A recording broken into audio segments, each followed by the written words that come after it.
السلام علیکم ورحمۃ اللہ وبرکاتہ۔ ہمارے خطبے کا موضوع ہے زلزلہ ہمارے لیے عبرت و اصلاح کا سامان۔ تمام تعریفیں اللہ تعالیٰ کے لیے ہیں، جو چاہتا ہے حکم کرتا ہے اور جو چاہتا ہے کرتا ہے۔ کائنات اسی کی ہے، اسی کا حکم چلتا ہے، اس کا فیصلہ اٹل ہوتا ہے۔ آسمان و زمین کے نظام کو وہ تنہا چلاتا ہے، اسی کے لیے زمین و آسمان کی کامل بادشاہت ہے۔ وہ جسے چاہتا ہے عزت سے نوازتا ہے اور جسے چاہتا ہے ذلیل کر دیتا ہے۔ اس کے ہاتھ میں خیر ہی خیر ہے اور وہ ہر چیز پر قادر ہے۔ درود و سلام ہو ہادی و بشیر، سراج منیر، رحمت للعالمین، تاجدار مدینہ، ہم سب کے نبی محمد صلی اللہ علیہ وسلم پر، جنہوں نے ہر پیدا ہونے والے خطرات سے تنبیہ کر دی۔ اما بعد، دوستو، کئی ایک ممالک میں زلزلہ کے جھٹکے محسوس کیے گئے اور ان جھٹکوں سے کافی شدید نقصان بھی ہوئے۔ ہزاروں کی جانیں گئیں، عمارتیں زمین بوس ہوئی، راستے ٹوٹ گئے، تجارت کو نقصان پہنچا، ممالک کافی متاثر ہوئے۔ اللہ سے دعا ہے کہ موت سے دوچار ہونے والوں کو شہداء میں شامل فرمائے، ان کے باقی ماندہ اہل خانہ کو صبر جمیل عطا فرمائے، ان کے بیمار زدہ کو شفا و عافیت سے نوازے، ان کے نقصان کا نعم البدل عطا کرے، ہم سب سے درگزر فرمائے، انہیں اور ہم سب کو استقامت سے نوازے، آمین یا رب العالمین۔ بھائی، جو یہ حقیقت ہے کہ زلزلہ، سیلاب، طوفان، آندھی اور سونامی وغیرہ اللہ کی نشانیاں اور اس کے لشکر ہیں۔ ذرا غور کیجئے کہ زلزلہ چند سیکنڈ رہا، منٹ تک نہیں پہنچا اور اس نے پورے ملک کو متاثر اور خراب و برباد کر دیا۔ ایسی تباہی ہوئی کہ دنیا حیرت میں پڑ گئی۔ کیا یہ اللہ کی قدرت پر واضح دلیل نہیں ہے؟ کیا یہ بڑی قیامت کی یاد نہیں دلاتی ہے، جس کے بارے میں رب نے فرمایا، جب زمین میں زلزلہ بپا کر دیا جائے گا، یعنی پوری زمین حرکت میں ہوگی، اور کتنی دیر ہوگی اللہ ہی بہتر جانتا ہے۔ ایک مقام پر رب نے فرمایا، اے لوگو، رب سے ڈرو، بے شک قیامت کا زلزلہ بہت بڑی چیز ہے۔ سورہ حج آیت نمبر 1۔ نبی صلی اللہ علیہ وسلم نے فرمایا، قیامت قائم نہ ہوگی یہاں تک کہ علم قبض کر لیا جائے گا، زلزلوں کی کثرت ہوگی، وقت و زمن قریب آ جائیں گے، فتنے عام ہوں گے، اور قتل کی کثرت ہوگی، یہاں تک کہ مال کی بھی کثرت ہوگی اور مال بہتا ہوا نظر آئے گا۔ رواہ البخاری۔ قیامت اور موت و حشر کو یاد رکھیں تاکہ غفلت سے بیدار ہوں۔ رب نے فرمایا، لوگوں کے حساب کا وقت قریب آ گیا اور لوگ غفلت میں پڑ کر اعراض کر رہے ہیں۔ سورہ انبیاء آیت نمبر 1۔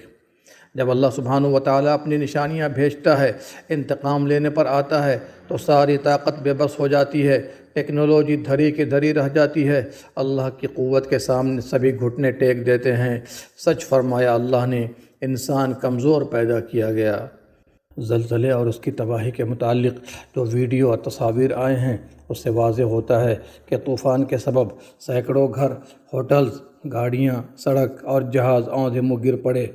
ان کا کوئی یار و مددگار نہیں۔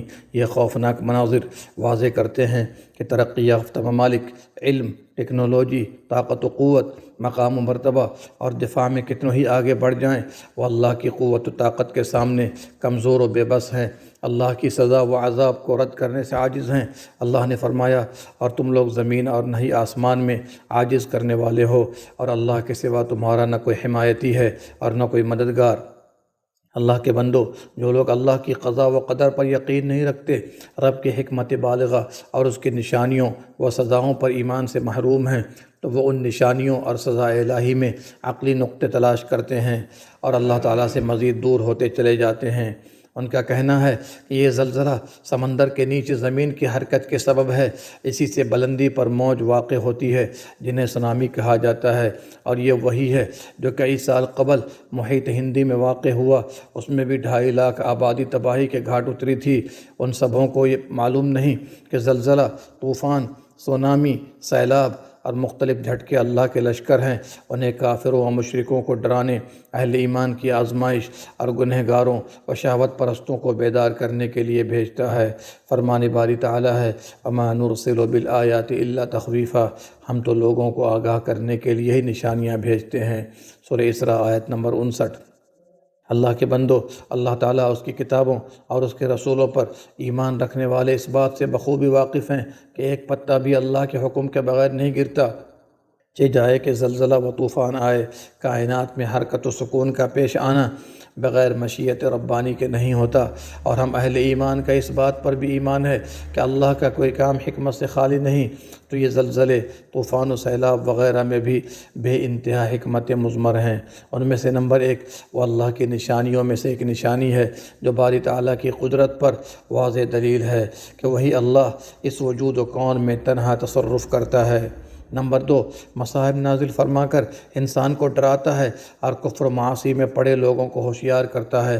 فرمان باری ہے، ان فی ذلک لعبرۃ لمن یخشی، بے شک اس میں البتہ ان کے لیے عبرت ہے جو اس سے ڈرے۔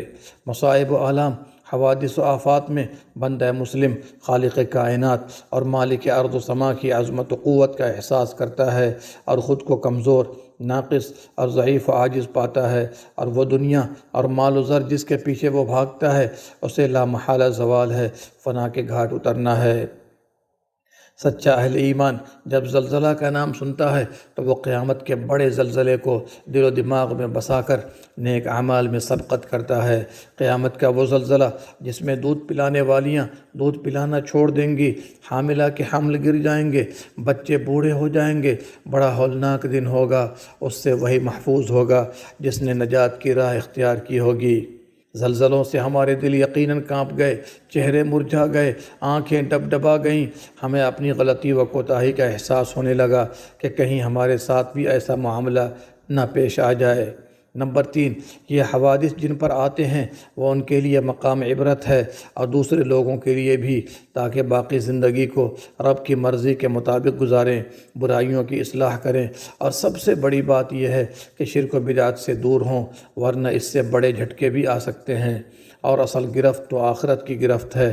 بہت سے لوگ اس سے سبق حاصل نہیں کرتے اور جرائم و نافرمانی میں بڑھتے چلے جاتے ہیں۔ اللہ نے فرمایا، اور یقیناً ہم انہیں قریب کے چھوٹے سے بعض عذاب اس بڑے عذاب کے سوا چکھائیں گے تاکہ وہ میری طرف لوٹ آئیں۔ سورہ سجدہ آیت نمبر 21۔ اللہ کے بندو، گزشتہ قومیں ہلاکت و تباہی اور بربادی کا ٹھکانے لگی، کسی قوم کو بھی عذاب دیا گیا تو اس کا واحد سبب گناہ اور اللہ کی نافرمانی ہے۔ اللہ کی ہر نشانی میں عبرت اور اقوام ماضیہ کے قصوں میں نصیحت ہے، ہر اس شخص کے لیے جو دل سے متوجہ ہو کر کان لگائے اور قلب و دماغ سے حاضر ہو۔ سورہ قاف آیت نمبر 37۔ اللہ تعالیٰ نے ہلاک ہونے والی امتوں کی سبب ہلاکت و عذاب کا ذکر کرتے ہوئے فرمایا، پھر تو ہم نے ہر ایک کو اس کے گناہ کے وبال میں گرفتار کر لیا۔ سورہ عنکبوت آیت نمبر 40۔ یاد رہے کہ دور حاضر کے لوگ اور بعد کی قومیں بھی برباد ہوں گی تو بس گناہ و معصیت کے سبب۔ سورہ مرسلات آیت نمبر 16 سے 18۔ دوستو، مصائب و حوادث لوگوں کو آگاہ کرنے کے لیے آتے ہیں تاکہ لوگ اپنے عقائد و اعمال کی اصلاح کریں، ظلم و زیادتی بند کریں، برائیوں کی روک تھام کریں، زنا، رشوت، قتل و غارت گری، مرد و عورت کا اختلاط، سود اور دھوکہ دہی روکیں، اور اپنے سماج و ملک میں عدل و انصاف قائم کریں۔ اللہ کے قوانین کے مطابق فیصلہ کریں، بالخصوص شرک و کفر کے بہتے ہوئے سمندر کو روکیں، ورنہ آئندہ بھی بربادی ہی بربادی ہوگی۔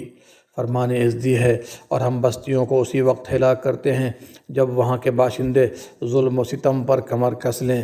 سورہ قصص آیت نمبر 59۔ نیز ارشاد ہے، ان اللہ لا یغیر ما بقوم حتی یغیروا ما بانفسہم، اللہ تعالیٰ کسی قوم کی حالت نہیں بدلتا جب تک کہ وہ خود اپنی حالت نہ بدل لیں۔ سورہ رعد آیت نمبر 11۔ سچی توبہ اور خالص استغفار کر کے اپنے رب کو خوش کریں اور اپنی زندگی شریعت ربانی کے مطابق گزاریں، نمازوں کا اہتمام کریں اور برائیوں سے دور ہوں، اللہ کی طرف پلٹ آئیں، عاجزی اختیار کریں، اپنے دل حق کے لیے کشادہ کریں۔ اسی طرح ہمارے لیے یہ بھی سبق ہے کہ ہم اللہ کی کتاب اور نبی رحمت صلی اللہ علیہ وسلم کی سنت کی طرف قدم بڑھائیں۔ مسلمانوں، آخر میں ایک اہم امر کی طرف توجہ دلانا چاہتا ہوں کہ وہ لوگ جو ان زلزلوں سے متاثر ہوئے ان کی ہر طرح کی مدد کی جائے، لباس و خوراک کے ذریعے، دوائیں بھیج کر، گھر مرمت کرا کر، اجڑے گھر بنوا کر، دلوں میں خوشی داخل کر کے اور اپنے پیسوں کو ارسال کر کے، تاکہ ان کے ہم و غم اور تکلیف و پریشانی میں شریک ہو کر ان کے دست و بازو بن جائیں اور امت واحدہ کا ثبوت پیش کر سکیں۔ رب نے فرمایا نیکی اور تقوی کے کام پر باہم ایک دوسرے کی مدد کیا کرو۔ نبی صلی اللہ علیہ وسلم نے فرمایا اللہ بندے کی مدد میں ہوتا ہے جب تک بندہ اپنے بھائی کی مدد میں ہوتا ہے، رواہ مسلم۔ سعودی عرب نے ان بھائیوں کی ہر طرح مدد کرنے کے لیے پوری طرح کمر کس لیا ہے اور قریب ہی انہیں امداد فراہم کرنے والے ہیں۔ آپ بھی ان کا ساتھ دیں۔ پیارے نبی صلی اللہ علیہ وسلم نے فرمایا زمین والوں پر رحم کرو، آسمان والا تم پر رحم کرے گا۔ اسی طرح انہیں اپنی خاص دعاؤں میں یاد رکھیں تاکہ اللہ ان پر سے پریشانیاں دور کرے اور ہم سب کو اپنے حفظ و امان میں رکھے۔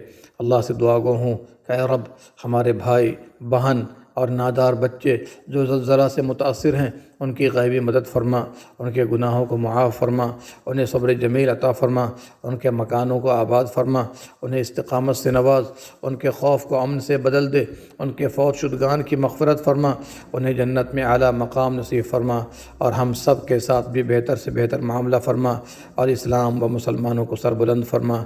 آمین یا رب العالمین۔ وآخر دعوانا ان الحمد للہ۔